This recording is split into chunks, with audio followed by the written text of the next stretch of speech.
Good morning, everyone. Welcome back to another episode of the Enablement Brew podcast. I'm Carly Lehner. And I'm Malvina, and we're so excited you're joining us. This is our second episode of 2023, so it's super exciting.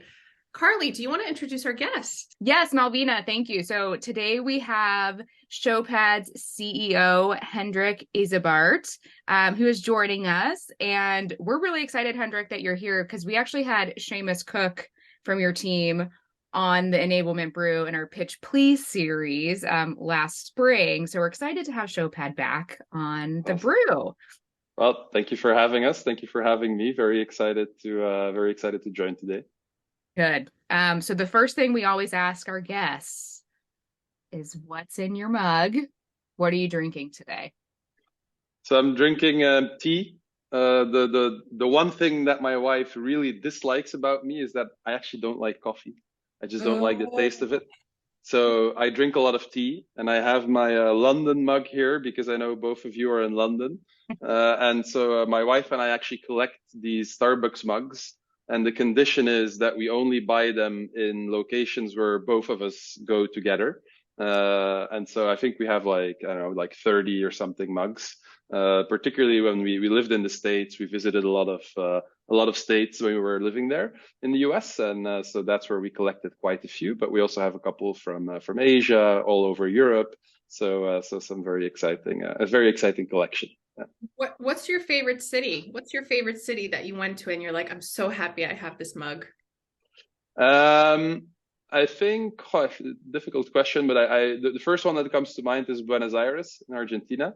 Not necessarily because it's my favorite city, but because that was just an incredible trip. A lot of hiking and beautiful scenery down in Patagonia, and spent New Year's in Buenos Aires. So some very good memories there. Amazing. And it just shows like Starbucks has such a huge reach, right? That's true. Yeah.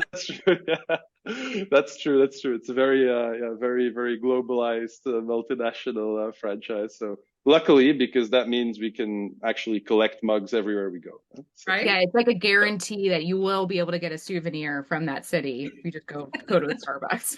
Exactly. Yeah. Carly, what are you drinking? So I'm drinking tea as well. Just your standard English breakfast with some oat milk. I've been on the 2 cups of coffee kick because it's the new year and I need it, but I went with 1 cup today. It's Friday, so hopefully I don't need more than that. I don't know. We'll see. It's the new year, so yes, I have our Enablement Brew mug that we were gifted. But I'm drinking black coffee, no milk, because it's 2023 and I'm all about getting healthy. So I heard black coffee is really good for you. So no milk, just black coffee now with sweetener. Is it the instant?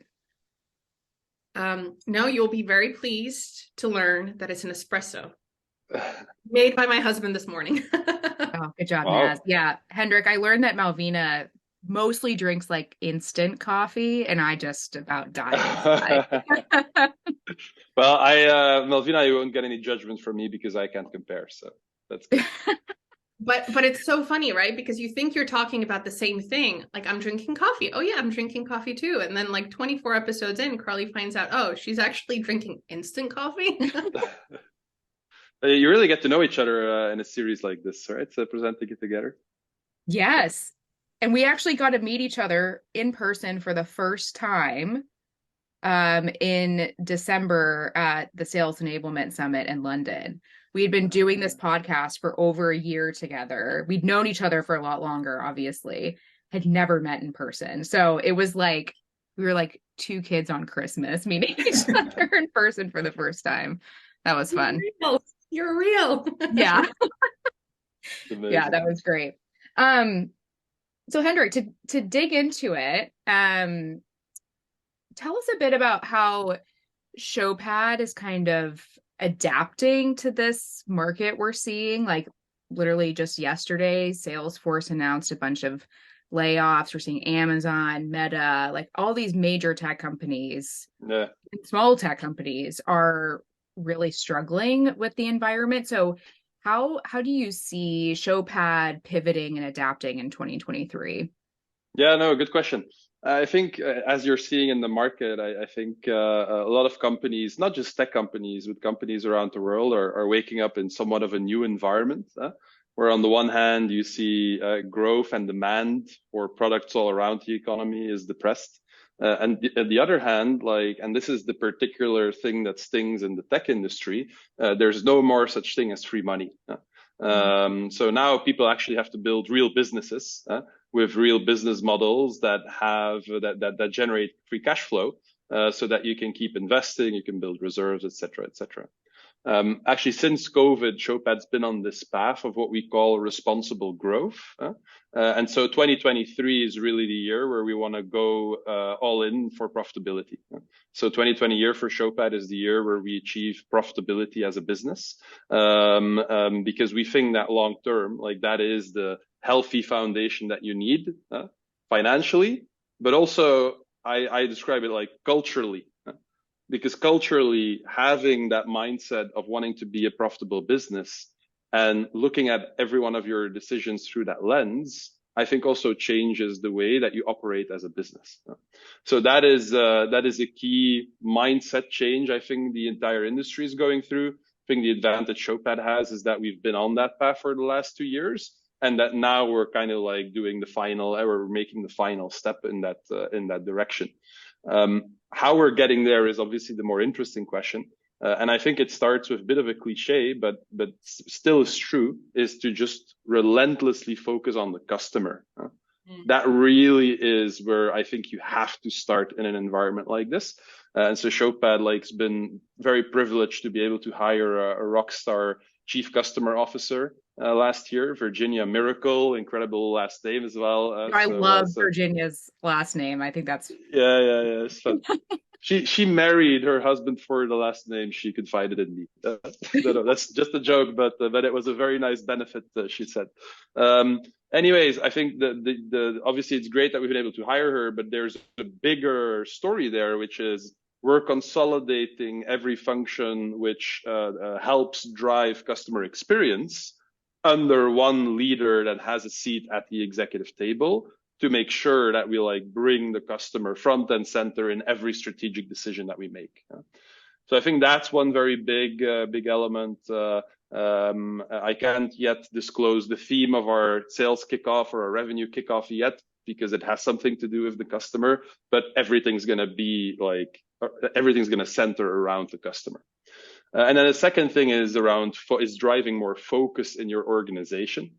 I think when you were in an environment of growth at all costs, like whether it was like in your strategic customer profile or not, didn't really matter as long as it generated more revenue, right? Mm-hmm. And so you would see companies go out with a shotgun, if you want to call it that, like just going very wide.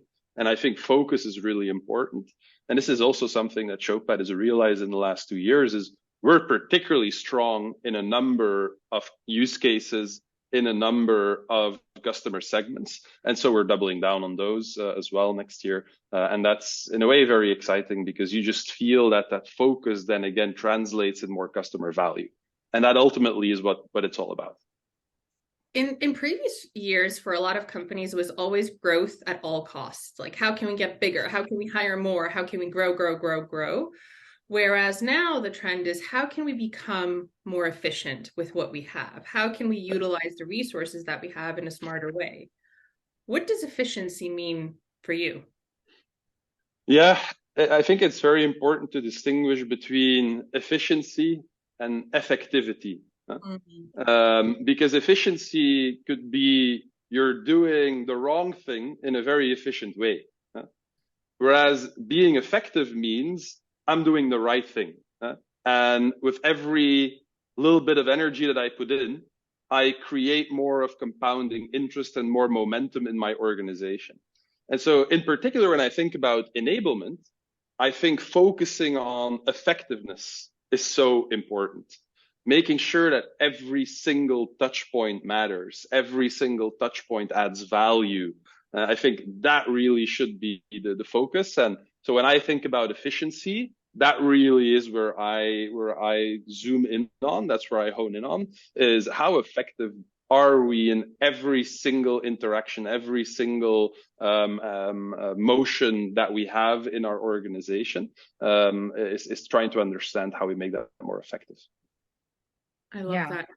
Yeah, which is a really good segue into Showpad, obviously. So, you guys recently at your Transform Summit conference last fall announced the Enablement Operating System, or what you guys are calling the EOS. So, tell us a little bit about how you guys came to that that term, and like what does it mean to you guys at Showpad? Yep. Yeah, no, very exciting. It's been an incredibly inspiring process to get there, and then obviously when you're not part of the company, then you only see the outcome. But I've been part of the entire process, and that's to me what's most exciting is how this came to be. In a way, where we started was I stepped into the CEO seat at the start of last year. And one of the first things that we wanted to kick off was to improve our messaging as an organization. I sometimes call Showpad like the sales enablement industry's best kept secret, because we've not always been as effective in like getting our message out there. And part of that is just like how distinct your message is and how effective your message is. So we embarked on that process. And obviously, first thing that we did was interview a ton of customers, do market research, understand our particular customer profile, what they were looking for, etc.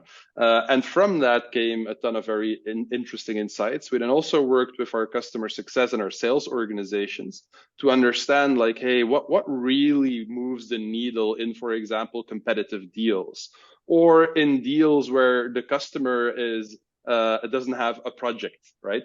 Which is the number one reason why you lose deals is no project. So, okay, like, why is there no project? And how do we change that typically? What do our top sellers, someone like Seamus Cook, like, what does he do different than other reps in order to change that perception with the customer? And so it's from all of those learnings that we learned, hey, it's not just about the messaging. It's really about how we look at our entire proposition as a business. And so what we uncovered from our customers is that they like two things in particular when they look at Showpad. One is the fact that we're a complete platform. What I mean with that is a sales and marketing organization, a customer-facing team, they have everything they need in order to effectively drive better buyer experiences in the Showpad platform, right? Although it started from content, it's now so much more, right? They have the data they need, they have the insights, the training they need, etc. So it's being that complete platform that actually turns it into what we call an operating system for those different functions. Because today those functions are very siloed, and there's no real tool, no real platform that helps them have better engagements with the customer, better conversations with the customer. If you think about CRM, marketing automation, even revenue intelligence, they mainly serve the manager. They mainly serve like sales leadership, marketing leadership in better understanding and hence better controlling and driving the behavior of their teams. But what platform really puts the customer experience at the heart and center of what it is that these sellers do, marketers do, sales leaders do, right? I think that's what enablement does. And it's in that sense that we call ourselves an operating system that brings together all of these functions on one platform that has value for all of them, not just for the manager. So that's the first. The second element, and this is where we truly consider Showpad to be distinguished as the EOS, so the operating system, is our flexibility as a platform. What do these enablement platforms need today? One, they need to be fully integrated into whatever the ecosystem is of the customer, right? Because every single of our customers has a slightly different tech stack. So you need that. The second thing you need is it needs to be flexible. Your go-to-market motion for the two companies you work at, for example, is going to be very different. And so you want a platform that you are able to adapt, a platform that you're able to customize to your particular needs. And then lastly, you need it to be modular. Like there is so much functionality in a platform like Showpad. Like there's a lot of breadth there in the platform. Not every customer needs every single part of the platform, so it needs to be modular so that you can what's the word? You can build it. You can build the experience in such a configure. That's the word I was looking for. You can configure it in such a way that is optimal for your particular organization and your particular go-to-market. And so Showpad actually has this ability to integrate, to be modular, but three, because of our architecture as a platform, we have partners whose sole business is building custom applications on top of the platform that are very bespoke for the customers that like and want that, which are typically the more mature customers. They're further in their enablement journey. You have a lot of customers that just use the out-of-the-box platform, and that works just fine. But then the ones that want to go next level and really, for example, tailor their customer experience, like they can build a custom application to, for example, present their turbines in 3D and AR on the factory floor of their customer. That's an example of what you're then able to do.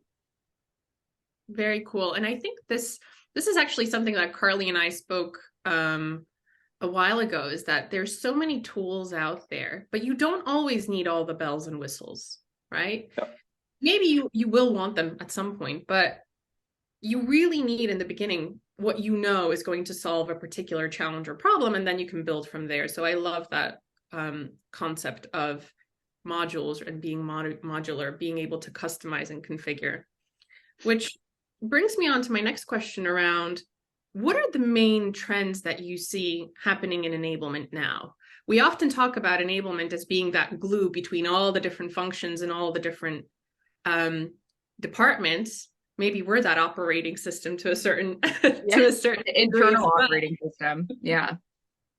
Right. But what are some of the trends that you're seeing and we will continue seeing in 2023? Yeah, I'll maybe start with something that you wouldn't expect from a tech CEO, but it's actually the first trend I see is not in the tech. The first trend I see is an increased understanding that enablement is not just about the tech. It is actually about the soft tissue that you create in your organization. It is about becoming that operating system that brings together the different functions in the organization around this one goal, which is to drive more effectiveness of your field organization, right? And so that is a trend that we are seeing. Is last year Showpad launched a couple of new services for its customers, service offerings. And while we're definitely not trying to be a consulting firm, far from it, we do offer some like bespoke services for our customers, and then we educate our partners on how to deliver those services. And so I see an increased importance there, and not just in enablement, but in tech throughout. I think customers, particularly in a SaaS model, are demanding of their suppliers, like, hey, you can't just like throw this tool on my stack and then tell me to go figure it out, like, because then I'm going to churn. And so I think this is something that Showpad has been doing well for the last couple of years, is to not just consider itself a tech vendor, but a true partner to its customers. And obviously you have your customer success team, but it goes much further than that in truly understanding what the particular buyer or the particular user of your platform needs beyond the technology, and then either helping them get that through the partnership ecosystem that you build, or making sure that you have some of that knowledge in-house. And so Showpad has a hybrid model there. And I think that is a really important one, particularly in the market that we're in today, where customers are scrutinizing much more their technology spend than they did in previous years. So that's one key trend that I'm seeing. I think a second thing that I'm seeing is the importance of storytelling really becoming more and more important, and technology playing a role in that.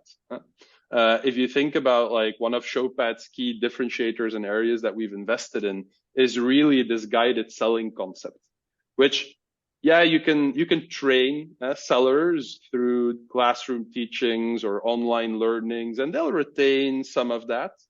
But where the real value is in guiding them through then the first couple times that they go do that pitch. If you can provide a couple of things to hold on to during the conversations in the form of a guided selling format, like that actually helps them retain much more of the knowledge because they're now performing it themselves, right? And so that I think is another trend that we're definitely seeing. The last thing is obviously the importance of data and the importance of artificial intelligence, which I think is a term that particularly when companies pitch to analysts about like their AI capabilities, there's a lot of people in the background like taping it all together. I think Showpad takes a little bit of a more a pragmatic approach there. But like a cool thing that we're now, for example, going to launch is the ability to ask questions to the system and get the data that you're looking for just through the question that you ask. For example, what is my top performing piece of content in the United States? And then the system actually like pulling that data for you, displaying it for you. I think these are applications that drive more effective use of your platform because you're getting to the insights you need much faster, much more effectively. I love that. And I think in 2023 especially, right, every single customer wants that white glove service. They want to feel special. You know, I not just purchased a particular piece of tech, but now I'm getting the support and a little bit of that hand-holding that I need in the beginning. I think the most frustrating thing for buyers is, you know, you buy something, you think it's incredible, it's going to solve all your problems. And then you're like, okay, how do I implement this? How do I get this working? Like, I remember they showed me something, but I don't see it. Where is it? Right. So having that white glove service is very important. You mentioned a few already of the competitive advantages that Showpad can give your customers. What would you say is the main one? What's that main competitive advantage that Showpad can deliver for its customers? Yeah, I look, at the risk of sounding a little bit cheesy here, I would actually say it's our culture. I think the one thing that I just love in talking to customers is that I get very consistent feedback on the way they feel treated by our team. And that's because our team treats itself like that internally, right? Like we have a very warm culture, high integrity, very service oriented, and we try and also display that to our customers. And so getting that feedback is the one thing that as a CEO truly like gives me energy and to keep doing what I'm doing, because I feel like we're really making a difference there for our customers. And obviously there's a ton of like tech, the differentiation in our tech that I'm happy to expand on. But at the core, I really think it's that customer obsession, which then also translates in our product and engineering organization and their constant pursuit of innovation, of which I think the Enablement Operating System is now a very nice result that comes out of that. I love that. What a great answer. Nice. All right. So Hendrik, unfortunately, we are seeing a lot of layoffs happening in the enablement space. So like one of our previous episodes that actually performed really well was with Tom Chirian, formerly of Own Backup. And we did a whole like laid off enablement episode on like, what do we do if you're laid off? And unfortunately, we're seeing a lot of companies lay off members of their enablement team. And Malvina and I also did an episode of like why you shouldn't do that, right? Like enablement is this great team to help you with the effectiveness of enablement. So what would you say to other CEOs who have unfortunately gotten to the point where they have to do cost-cutting exercises and they're like, what's this enablement team do? We're not going to hire anyone new, so we don't need them for new hire training anymore. Let's just get rid of them? Like, what would your Yeah. message to them be? Yeah, I know people are gonna think that I'm a bit biased as a CEO in the enablement space, but I just really don't understand why you would cut in your enablement resources right at a time where you're trying to do more with less. It's this very weird construct where you see companies are reducing their sales teams, but then increasing targets for those sellers, but also reducing the support in terms of enablement, revenue operations, etc. Like when I looked at like for Showpad what the path to profitability looked like, the last thing that you would cut in are these resources that help make your company and help make your team more effective, because that's ultimately what you're trying to achieve. I will say, I think one of the challenges is that many enablement teams haven't been effective enough themselves in like actually driving that change. And second is that they've not been able to show the ROI of the investment, which is a difficult thing to do because let's say you drive a program to improve conversion rates. There's a lot of things that influence conversion rates. And so it's hard to point to just exactly that one program that you did, right? But that said, I do think that there's a lot of like what I call leading indicators that you can track, which you then have to have agreement on with your executive team. If we influence these leading indicators, then for example, time to first deal for a seller, like you can see some very meaningful impact on that one very quickly if you do a good onboarding program. Well, if you agree on those leading indicators, then I think your leadership team is going to start seeing the value in enablement. So I think that's one that's key. The second thing, and my advice to CEOs would be not just demand that of your enablement team, but actually do the work with them. Like go and understand together with them, like what are the metrics that I need to see in order to justify the investment. And then second is don't shortcut hiring in your enablement organization. Don't see it as like, oh, this is where our sellers that didn't succeed as a seller, that's where they go do their next job. I actually think like we pride ourselves at Showpad that our enablement team is the one team that top talent wants to go work. And so our enablement organization doesn't just do enablement, they're also thought leaders, right? And I think people underestimate the importance. Like as we mentioned earlier in the conversation, enablement is the glue, kind of becomes the operating system. And so yeah, you need to invest and you need to staff it with your very best talent. And you need to personally hold the bar very high for the enablement organization that you're trying to build.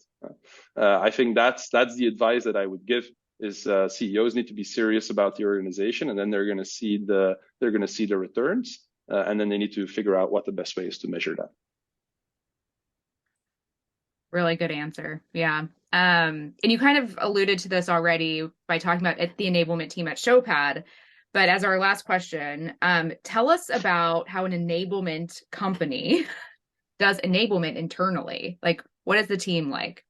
Yeah, a couple thoughts there. I think first of all, as I mentioned, like our bar is just very high for talent in that organization. Like I personally drove the recruiting of our VP of enablement.